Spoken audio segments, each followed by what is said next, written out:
Hi, Mr. Stevenson. I'll be representing you today. Your Honor.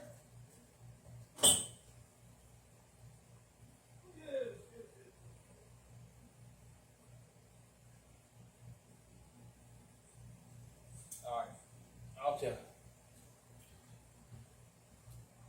We'll be starting court soon. The Honor said to go ahead and get ready. Okay, court's back in session.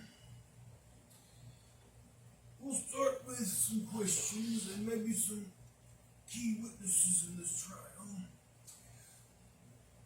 Mr. Stevenson, I see you have an attorney. You come and spoke with me earlier, and we're going to get to the bottom of this, I can assure you. Justice will be served in this court. So, I would like for you to give me the full story, starting with the beginning of all your troubles, before we can ever make an assessment here of what needs to take place.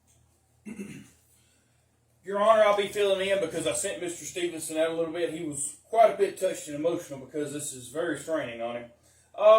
He did work around 11 to 12 hours, was his normal shift when they previously had got married. And there was a lot of times, though, he worked a lot. I mean, a whole lot of 16-hour shifts. Not just with the job that he originally had. Now, other than other jobs he had, whenever this court case went on, yes, the evidence, it was twisted.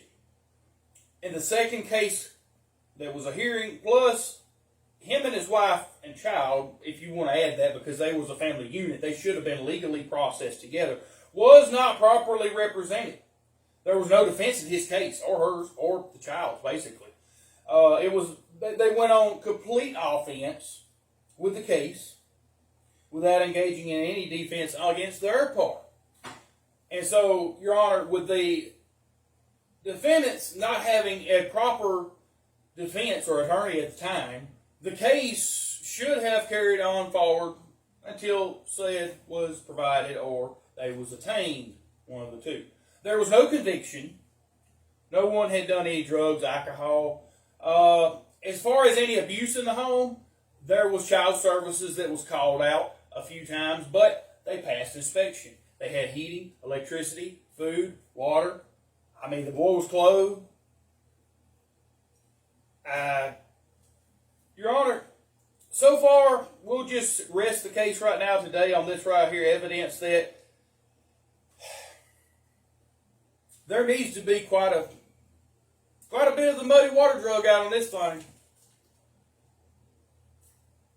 We may have to call Lord Lucifer. Satan ain't enough. Beelzebub's going to have to drag it out.